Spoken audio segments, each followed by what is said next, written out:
नमस्कार दोस्तों, मैं हूं अंकित और आप देख रहे हैं मेरा चैनल डोंट गिव अप। फिर आज आपके सामने एक छोटी सी कहानी लेकर। कहानी छोटी लेकिन सीख बड़ी।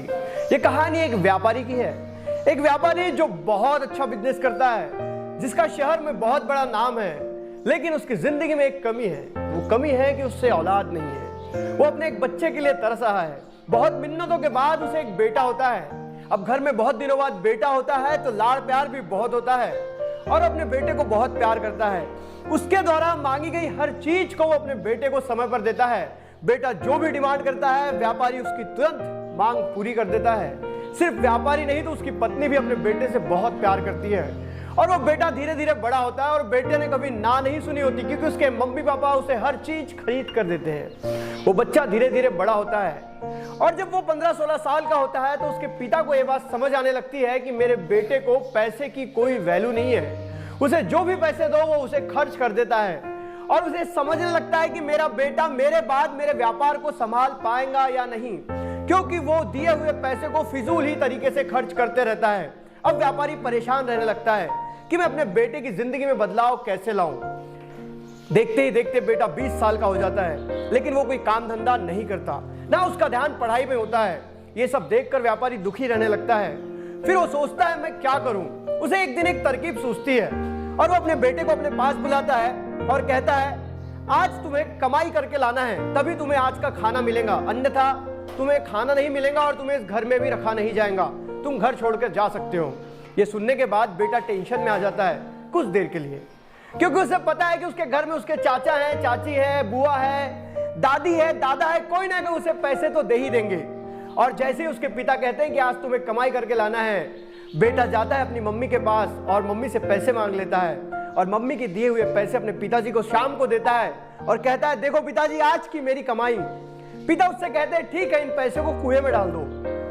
बेटे को कोई फर्क नहीं पड़ता, वो पैसे लेता है और कुएं में डाल देता है। अगले दिन पिताजी फिर कहते हैं कि तू जा और कमाई करके ला। अगले दिन वो अपनी बहन से पैसे मांगता है और अपने पिताजी के पास जाकर कहता है, पिताजी ये मेरी आज की कमाई। पिता कहते हैं, इसको एक काम कर, कुएं में डाल दे।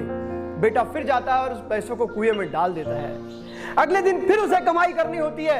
इस बार वो अपने दादाजी से पैसे लेके आता है और पिताजी के पास कहता है, पिताजी ये मेरी आज की कमाई। पिताजी कहते हैं, कुएं में डाल दे। बेटा डाल देता है, लेकिन कब तक उसे घर वाले पैसे देते। एक दिन ऐसा आता है कि उसे घर में कोई भी व्यक्ति पैसे देने तैयार नहीं होता और फाइनली वो घर से बाहर निकलता है और वो देखता है कि एक ठेले वाला बूढ़ा आदमी ठेले को ढकेल रहा है। वो ठेले वाले से रिक्वेस्ट करता है कि बाबा, मैं आपका ठेला ढकेल देता हूं, आप मुझे कुछ पैसे दे दीजिएगा। और वो ठेले वाला उसको कुछ पैसे दे देता है।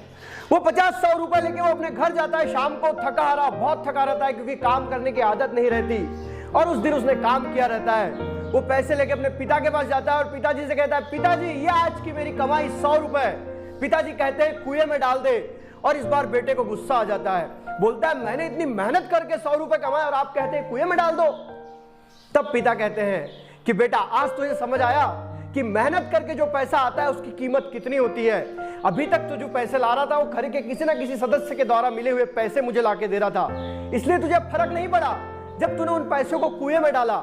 लेकिन आज जब तू खुद की कमाई के पैसे लेके आया है तो तेरे को दुख हो रहा है पैसे कुएं में डालने का। उसी प्रकार मैं दिन रात मेहनत करके इस घर को संजोता हूं, पैसों को कमाता हूं और उन पैसों को तो फिजूल खर्ची में उड़ा देता है। उस दिन उस बेटे को एहसास होता है कि मेरे पिता, मेरे माता कितनी मेहनत करके पैसे कमाते हैं और उन पैसों की मैं कोई इज्जत नहीं करता। दोस्तों, हमारे जिंदगी में भी सेम ऐसे ही होता है। जब हम माँ बाप के पैसे खर्च करते हैं तो हम बहुत इंजॉय करते हैं, लेकिन जब खुद की मेहनत के पैसे खर्च करने की बारी आती है ना, तब सोचने पे मजबूर होना पड़ता है। इसलिए अगर एक कहानी से कोई मैसेज मिला है तो उसको गार्ड बांध कर रखिए और अपने पैसों की, मेहनत से कमाए हुए पैसों की इज्जत करना सीखिए। कहानी अगर अच्छी लगी तो वीडियो को लाइक करें। मैं इस चैनल पे रोज एक नई कहानी के साथ आता हूं। तब तक के लिए अलविदा, जय हिंद, वंदे मातरम।